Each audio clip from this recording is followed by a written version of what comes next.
Assalamualaikum warahmatullahi wabarakatuh. Jumpa lagi dengan saya Roni di Berpacu Dalam Misteri. Gimana kabar kalian? Semoga selalu diberikan kesehatan dan rezeki yang berlimpah. Di kesempatan kali ini, saya akan menceritakan sebuah kisah nyata yang ditulis oleh Mbizone Striplaimon yang berjudul Teror Korban Kecelakaan. Di cerita ini, ada seseorang cowok bernama Pierre. Saya tidak tahu si Pierre ini nama asli atau bukan. Yang jelas si Pierre ini diganggu sama sosok korban kecelakaan. Dan ternyata sosok itu adalah sahabatnya si Pierre sendiri. Bukan hanya Pierre, ibunya, abangnya, temannya hingga beberapa warga setempat pun ikut diterornya. Seperti apa cerita selengkapnya? Tonton terus videonya. Dan jangan lupa subscribe dan like-nya. Baiklah, nggak usah lama-lama lagi. Seperti biasa, siapkan kopi, teh, duduk senyaman mungkin, pejamkan mata kalian, dengarkan dan simak baik-baik ceritanya.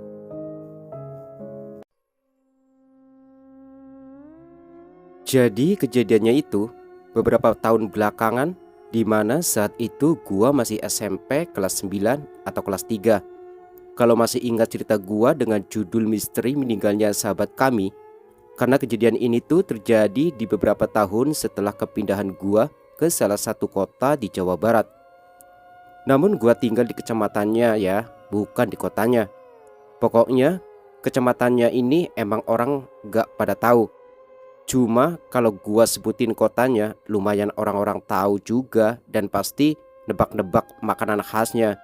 Tebak-tebak sendiri deh ya.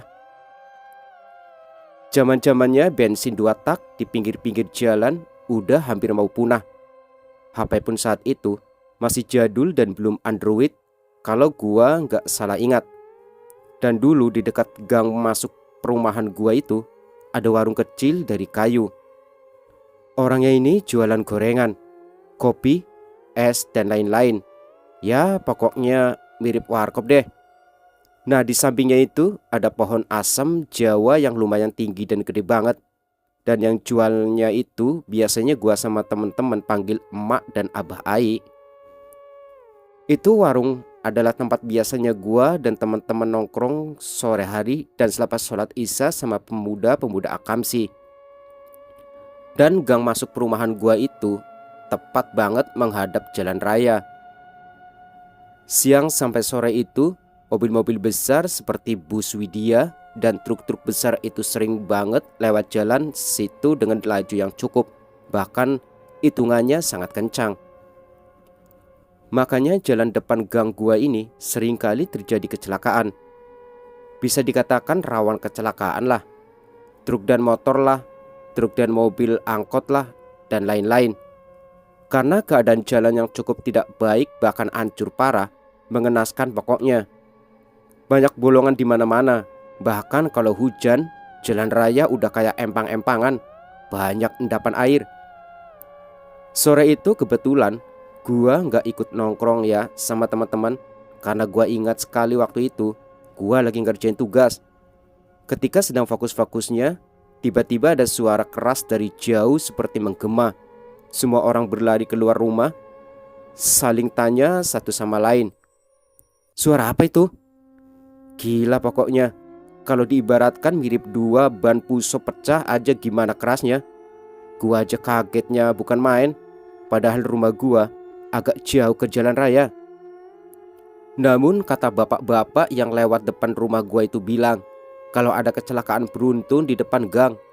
Pas gua kesana, emang udah banyak orang berkerumun dan bangkai-bangkai motor itu bertebaran kemana-mana. Begitupun pecahan kaca yang bertaburan. Dalam hati gua bilang, kayak bau anjir darah banget, gila. Karena penasaran, gua coba menerobos kerumunan dan ternyata ada 2 motor dan 1 truk bermuatan pasir. Dan dari kecelakaan itu hanya ada 1 korban meninggal, sisanya luka-luka. Korbannya ini mengendarai motor Supra hitam. Gua ingat banget karena gua ikut bersihin bangkai motornya itu yang emang terlindas truk. Pengendara motor satunya itu 2 orang berboncengan sedang terkapar di jalan. Mereka terluka di bagian kepala, muka, tangan, dan kaki patah.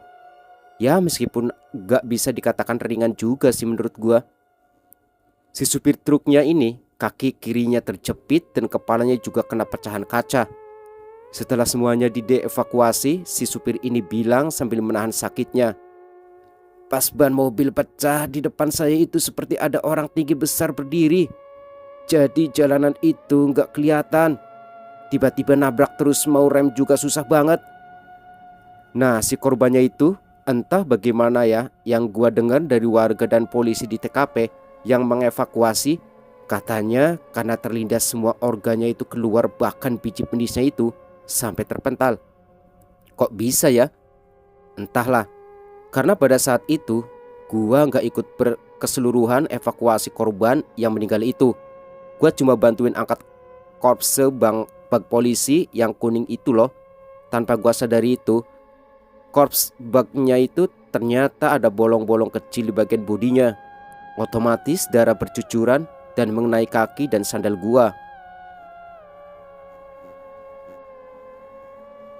Satu fakta yang bikin gua sama warga gang perumahan gua itu sok adalah saat polisi megang kartu nama korban dan beberapa dokumen di tas selempangnya. Namanya terpampang jelas di sana dengan nama Abdurrahman, atau yang sering gua sama yang lain panggil itu dengan sebutan si Kancil. Dia adalah debt collector bank. Mungkin kalau zaman sekarang itu bank emok kali ya. Dan semasa dia nagih setoran ke nasabah, gak pernah tuh gua denger dia marah-marah ke nasabah. Yang gua tahu dia orangnya humoris dan loyal ke gua dan teman-teman gua. Kenapa? Karena tempat almarhum ini istirahat atau jajan ngopi gitu tuh ya di warung jalan, dan selalu ikut nongkrong sama gua dan teman-teman gua yang lain. Pokoknya udah kayak abang sendiri lah. Jujur gua bener-bener gak nyangka gitu orang baik meninggalnya harus semengenaskan itu. Kebayang banget setiap dia nagih ke nasabah yang ada di perumahan tempat gua tinggal itu. Almarhum suka pakai jaket kulit hitamnya dengan rambut sepundak yang dia selalu urai. Ya intinya gua ngerasa gak nyangka aja. Almarhum ini semasa hidupnya itu akraban banget sama orang baru. Sering jajanin gua juga. Wah gak nyangka banget, gila. Malamnya setelah kejadian sore itu, salah satu teman gua namanya si Momon, dia maghrib ke warung tempat biasa kita nongkrong lah buat ngegosip ngobrol santai gitu. Dan dia sendirian. Warungnya ini emang udah tutup dari pagi. Soalnya si emak sama si Abah Ai ini nginep di rumah anaknya di Garut karena baru melahirkan. Jadi ya warung ditutup. Dan jam bukanya itu emang dari subuh sampai asar. Nah si Momon temen gua ini katanya gerah di dalam rumah. Jadi dia pergilah ke warung itu. Soalnya dari banyak temen gua itu, ini orang rumahnya emang yang paling dekat ke warung itu. Dia jongkoklah di kursi lusuh yang ada di sana sambil ngerokok kretek tuh, nikmat bukan main. Karena beta sendirian, si Momon merogoh HP Nokia hitam baru miliknya. Tahu kan Nokia Ekspresi Musik? Nah dia broadcast SMS lah ke gua dan yang lain. Buat nyamperin dia, layarnya kan hitam ya si Ekspresi Musik. Pantulan bentuk muka atau bentuk itu pasti kelihatan, apalagi HP baru cuy. Masih kinclong, belum ada noda kecot. Dan di warung itu tuh ada lampu ayam, jadi gak gelap lah. Katanya si Momon ini awalnya nyium bau parfum menyengat banget, tapi cuma selewat doang. Tapi kok lama-lama malah nyium bau anjir darah.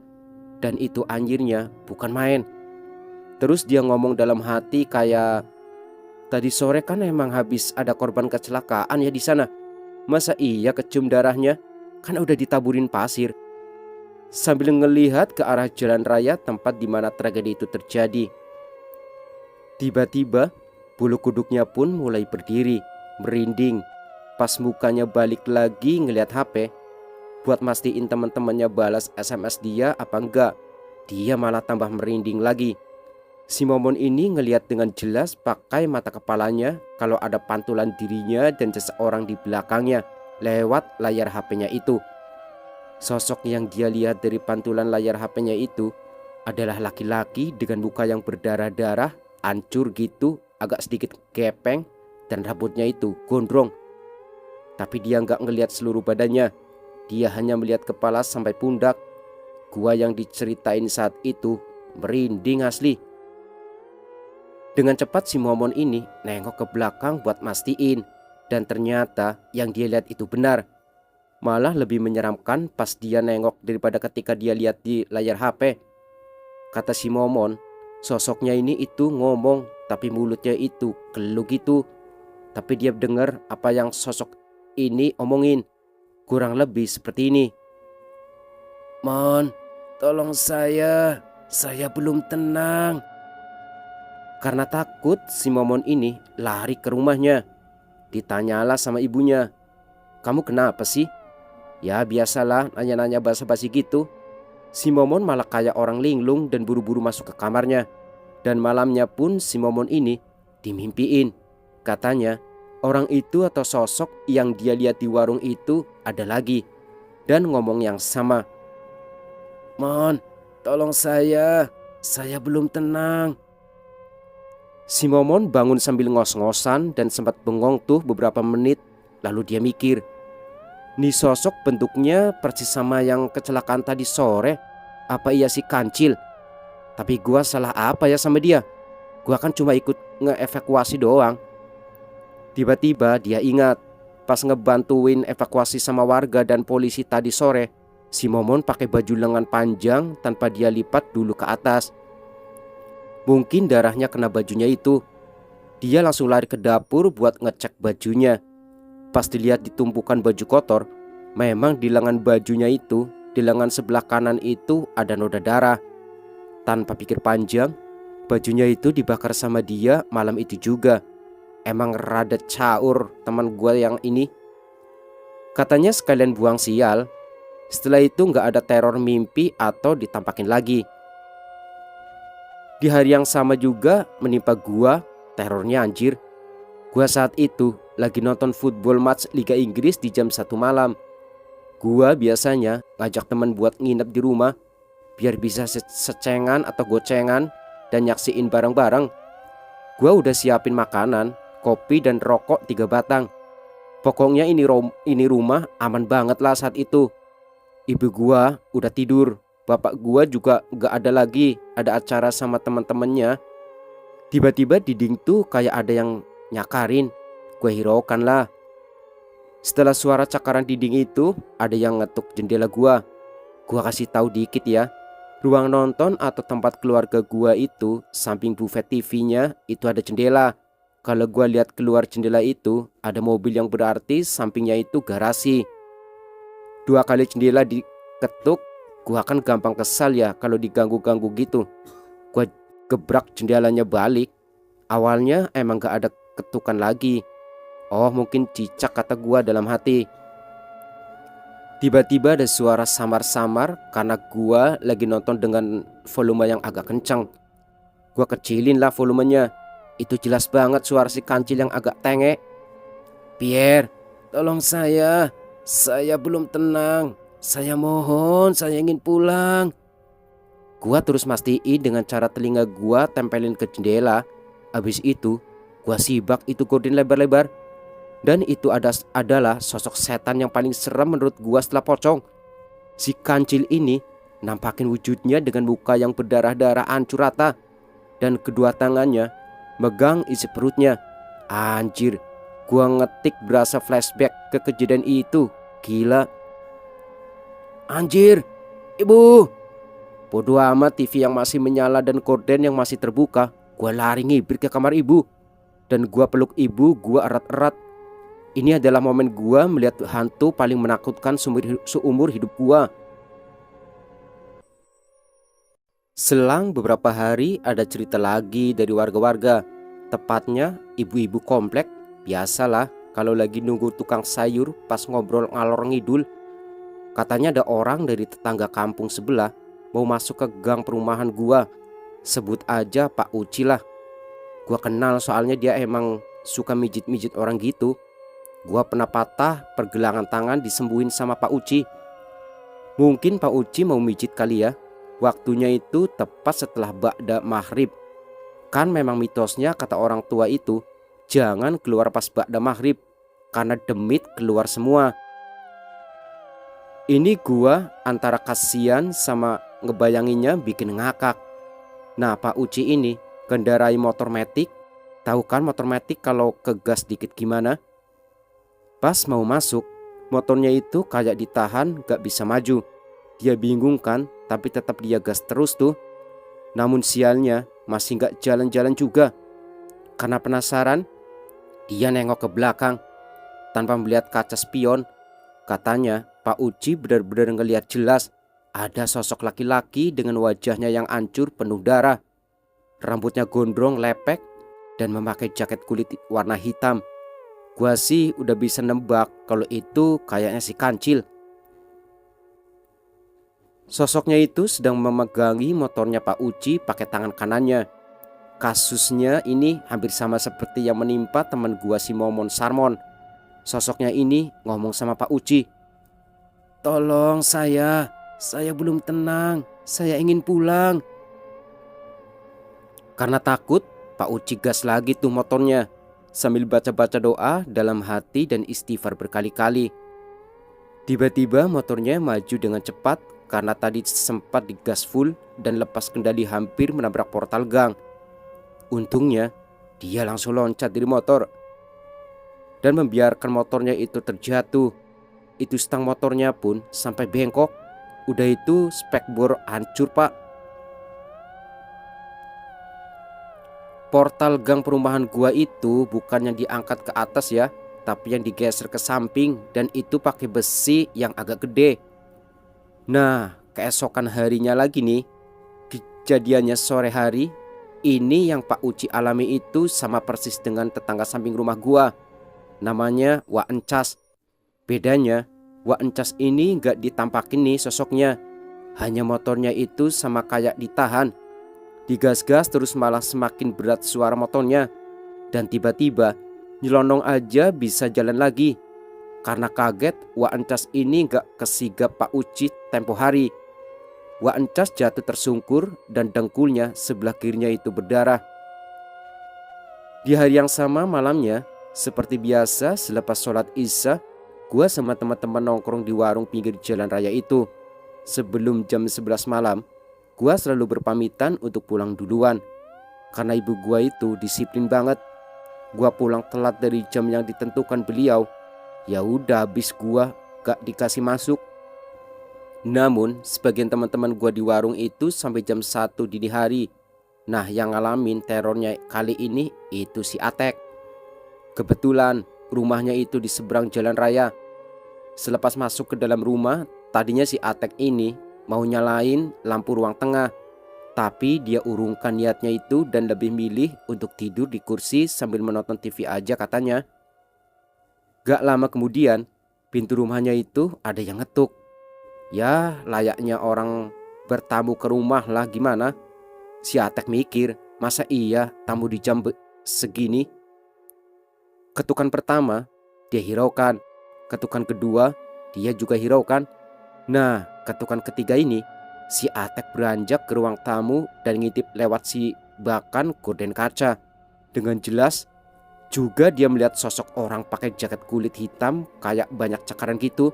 Rambutnya sedikit gondrong lepek, berdiri menghadap pintu rumahnya. Awalnya si Atek mau buka pintu, tapi dia mikir lagi kalau itu mungkin orang gila, mengingat rumahnya dekat jalan raya dan gak berpagar.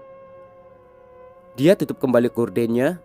Tiba-tiba dia mendengar suara jelas banget. Bahkan dia selalu mastiin lagi kalau suara itu benar enggak ya.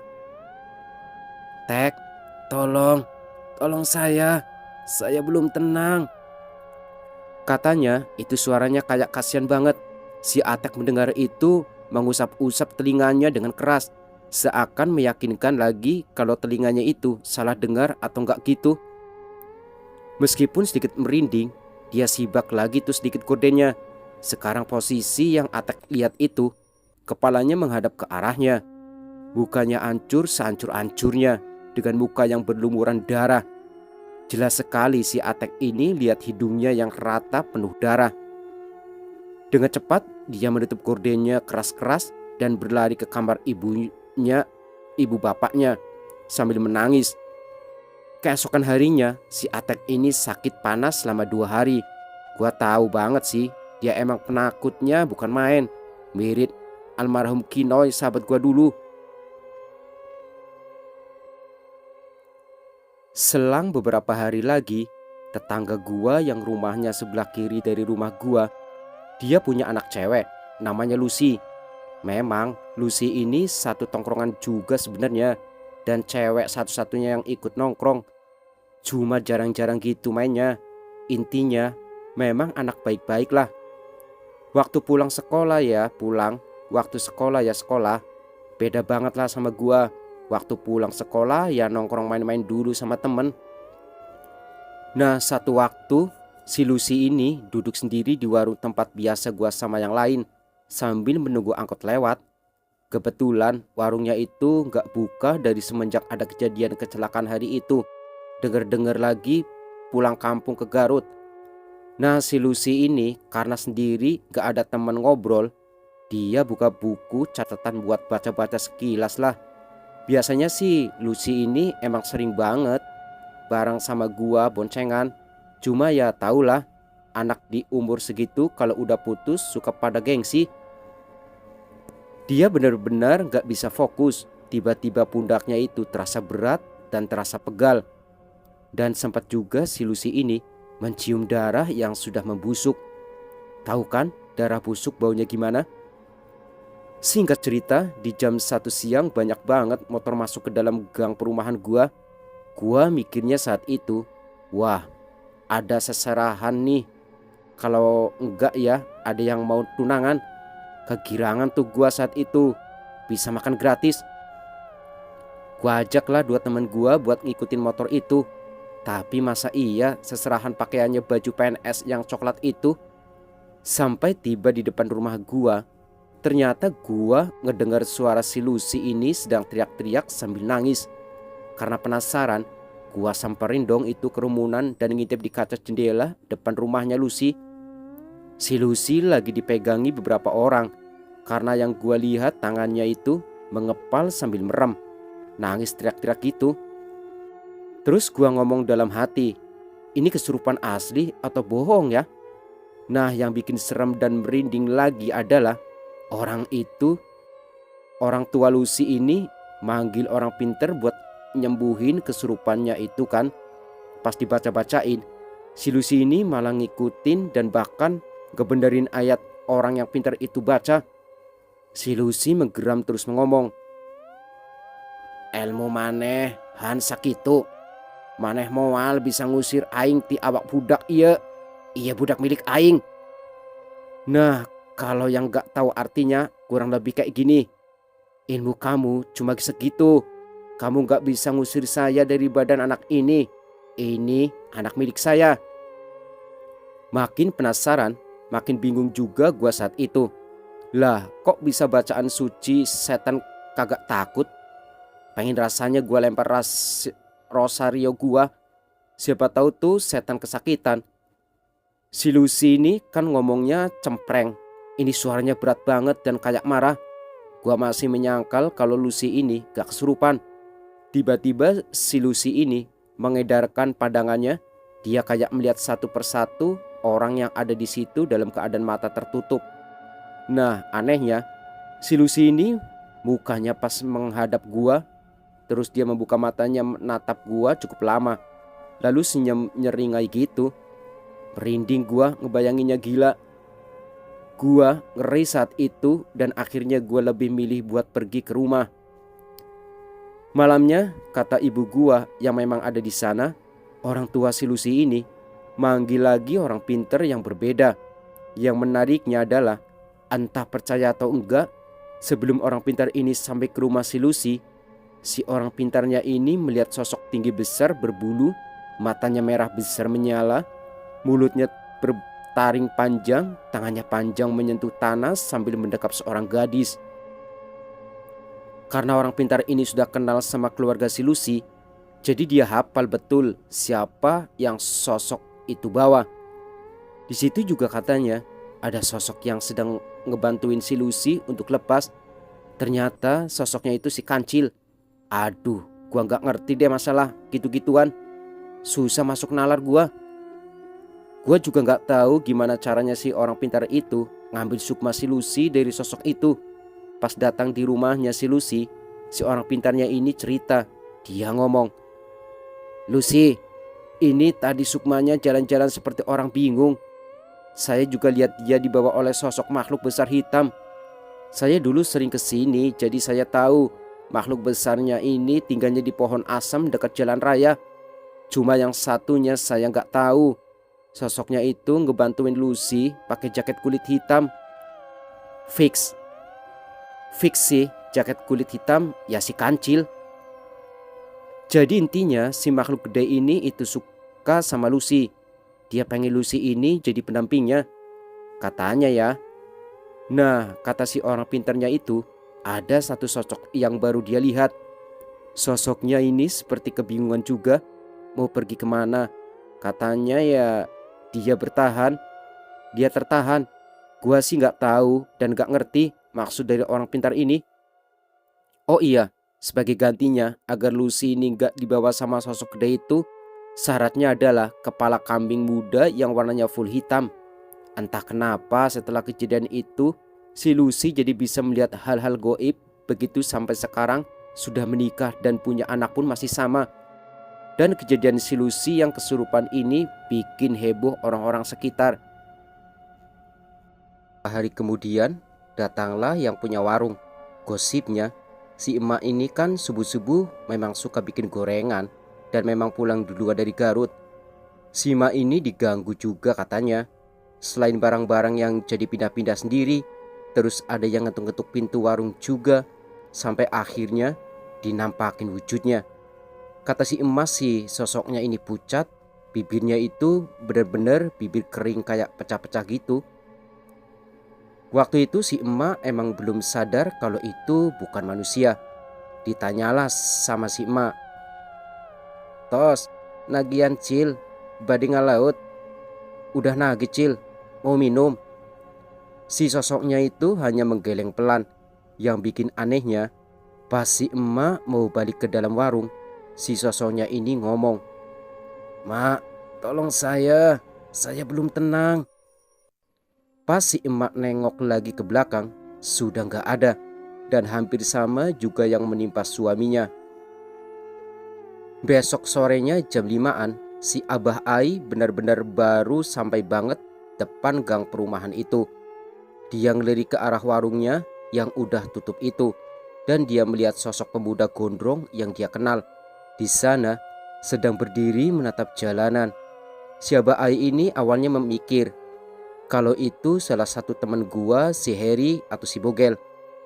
Si Harry atau si Bogel itu salah satu teman nongkrong gua lah yang umurnya lebih tua dari gua dan teman-teman gua yang lain. Dan memang gayanya hampir mirip sama almarhum si Kancil dengan rambut yang sama-sama gondrong. Oh iya, si Abah ini matanya agak rabun jauh ya. Dan dia juga kenal kok sama almarhum si Kancil. Disapalah itu orang sama si Abah Ai dari jauh. "Her, gernaon wayak kia nongkrong, pamali." "Her, lagi apa jam segini nongkrong, pamali?" Yang ditanya bukannya menjawab, dia hanya tersenyum dengan tatapan kosong. Si Abah Ai mulai jalan mendekat dan barulah sadar kalau itu bukan si Harry teman gua. Mana Cil Horeng? Sugan teh si Harry Abah mah." Ternyata kamu Cil, kirain si Harry Abah mah." Memang bener rabun jauhnya si Abah ini. Rumah si Abah Ai ini itu di ujung perumahan banget lah. Sangat jauh kalau harus jalan kaki dari gang sampai rumahnya. Si Abah Ai akhirnya ini minta tolong. "Daripada hulang-hulang tak pege, mending antarkan Abah sekalian ngopi. Daripada ngelamun aja nggak ngapa-ngapain gak jelas, mending antar Abah sekalian ngopi." Si sosoknya ini ngangguk dan berjalan ke motornya yang terparkir. Di perjalanan menuju pulang si Abah nanya dong, "Cil, awak tak bau hanyir kia ih. Gera balik mandi. Cil, badan bau anjir gini ih. Pulang ki mandi. Gua merinding nih gila. Si sosoknya ini menjawab. Acan rengse bah. Abah rek mantuan. Belum selesai bah. Abah mau bantuin. Si abah ini bingung sama si kancil. Benar-benar gak biasanya gitu. Ngomongnya kalem begini. Suaranya agak serak mirip orang baru bangun tidur butuh minum. Yang si abah tahu nih, kalau si kancil ini orangnya sedikit petakilan. Suka nanya sama orang, ya ramah gitulah. Sesampainya di depan rumah, si sosoknya ini diajak masuk sama abah buat ngopi. Namun sosok si kancil ini menolak. Lalu habis itu melenggang pergi dengan motor Supranya. Si abah benar-benar jelas melihat mukanya si kancil ini pucat. Bibirnya kering mirip bibir pecah-pecah. Tatapan matanya juga kosong. Ditanyalah sama si emak. Si abah kenapa baru sampai rumah tapi kok malah kayak orang linglung gitu. Si abah menceritakan semua kejadian tadi ke si emak. Si emak kaget saat itu. Lalu dia menceritakan suatu fakta yang dia dengar dari ibu-ibu. Bah Arya bah. Si kancil mah tos tilar dunia bah. Bah iya bah, si kancil itu udah meninggal bah. Innalillahi, kunaon eta budak bager. Innalillahi, kenapa anak baik itu? Ujar si abah kaget.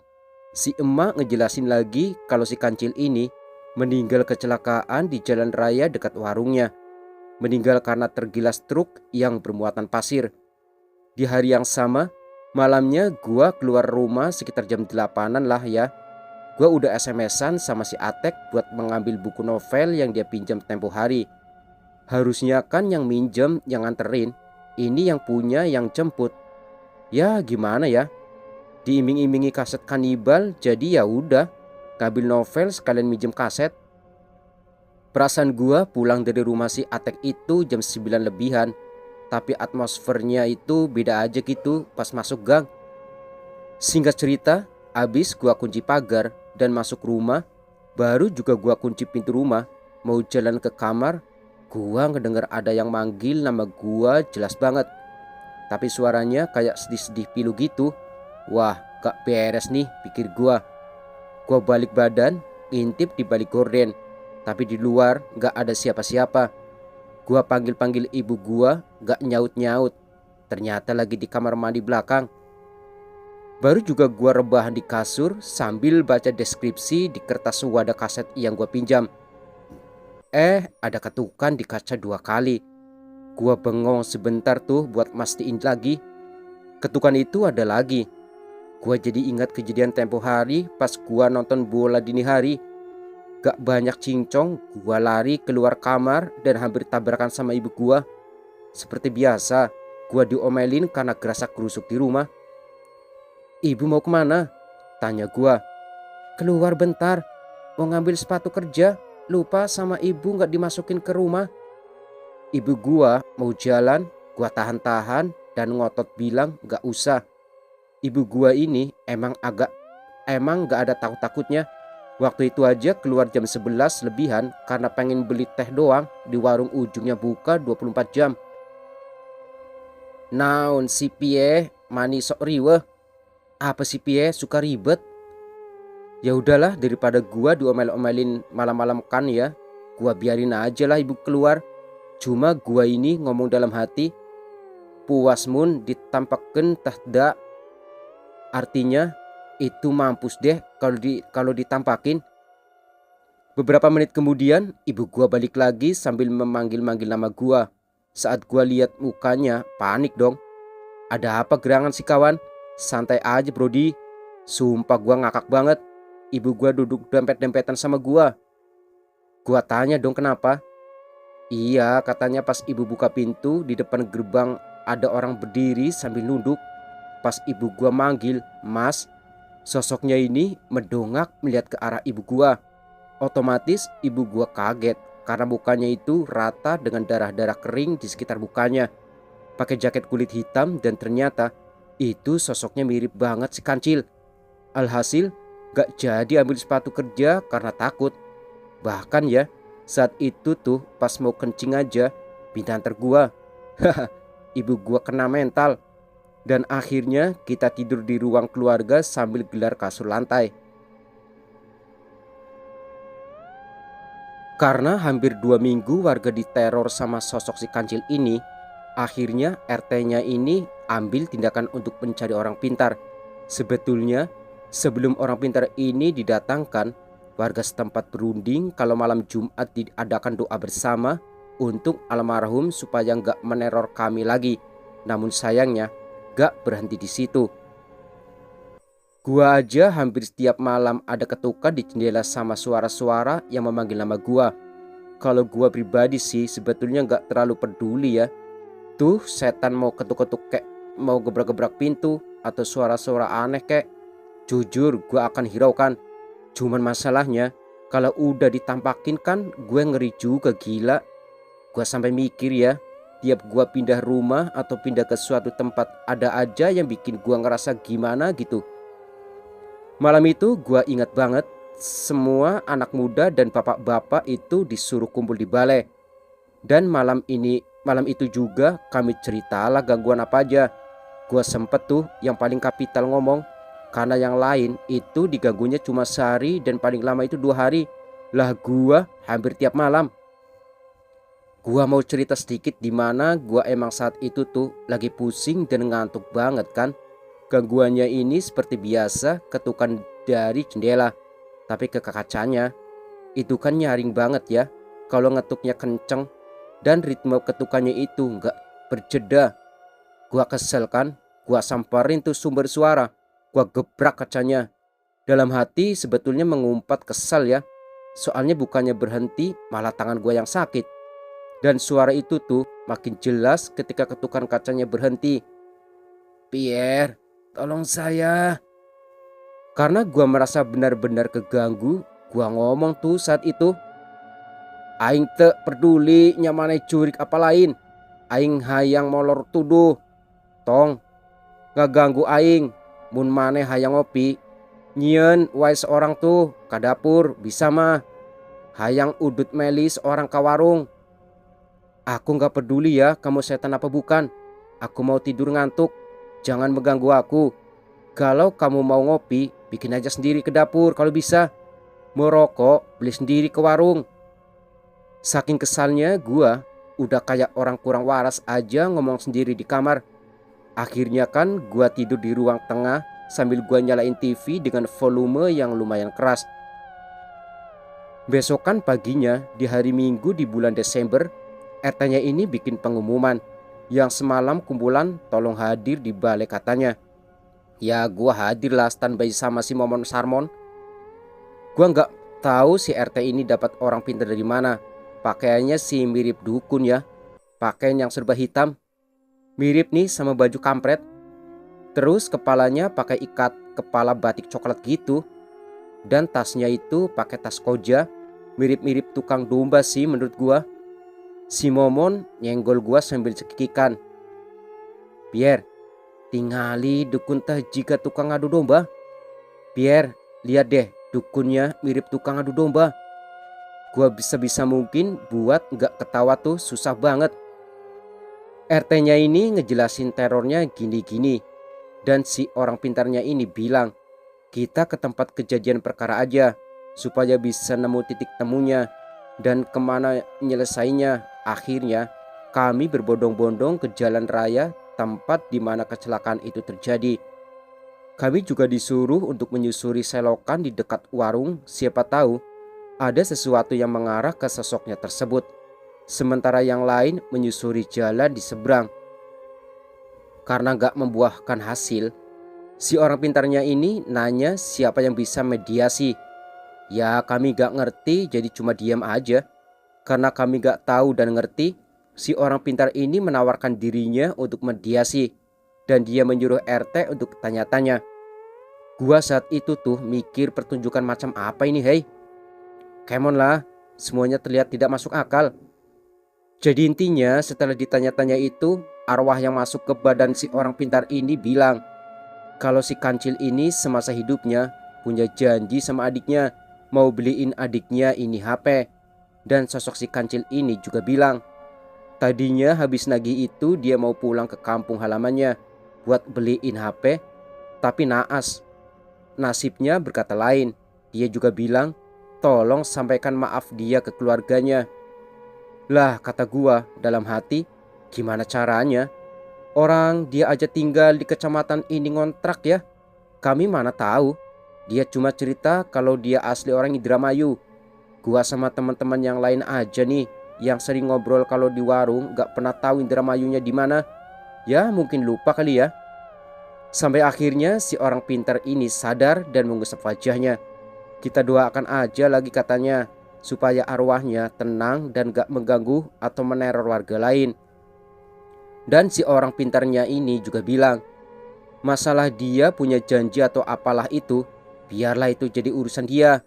Kami cukup doakan aja. Dan dia juga menjamin 100% kalau arwahnya ini gak akan mengganggu kami lagi. Iya deh, gue percaya aja.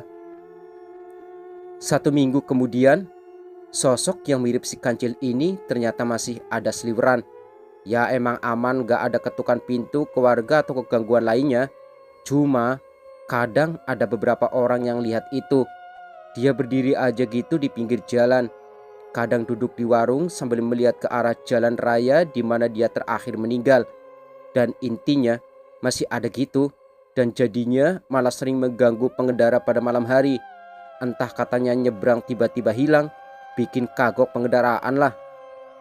Dan akhirnya warga juga jadi terbiasa sih sebenarnya. Beberapa bulan dari itu juga warung si emak sama si abah ini juga dirubuhin dan mereka pindah ke Garut. Dan pohon asam Jawa yang gede itu juga ditebang. Dari penebangan itu ada korban juga sampai meninggal. Tapi itu humam error sih menurut gua. Jadi entah gimana ya, tukang kayu kan gitu suka ada yang naik 1 orang dan di bawah itu yang narik pakai tambang. Pokoknya gua nggak tahu gimana kronologi detailnya, tapi penebang yang naik ke pohonnya itu ketindih batang yang gedenya dari pohon asem itu. Jadinya ya kegencet sampai meninggal. Dan itu jeroannya semua pada keluar. Darahnya pun pada muncrat sana sini. Ngeri gua dengar ceritanya. Gua malah ngebayangin pas si kancil nampakin wujudnya ke gua pas awal-awal. Kata warga juga sampai ada 3 mobil polisi tuh di sana. Mungkin karena saking hebohnya. Gua sih nggak tahu karena lagi di sekolah.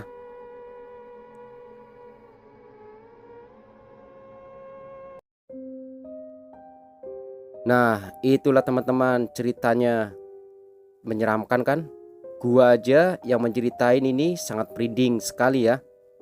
Baiklah, jangan lupa bantu channel ini dengan cara subscribe dan like dan aktifkan lonceng notifikasinya agar kalian bisa mendapatkan cerita terbaru dari channel ini. Terima kasih sudah mendengarkan dan menyimak videonya. Selamat malam, selamat beristirahat. Saya Roni undur diri. Wassalamualaikum warahmatullahi wabarakatuh.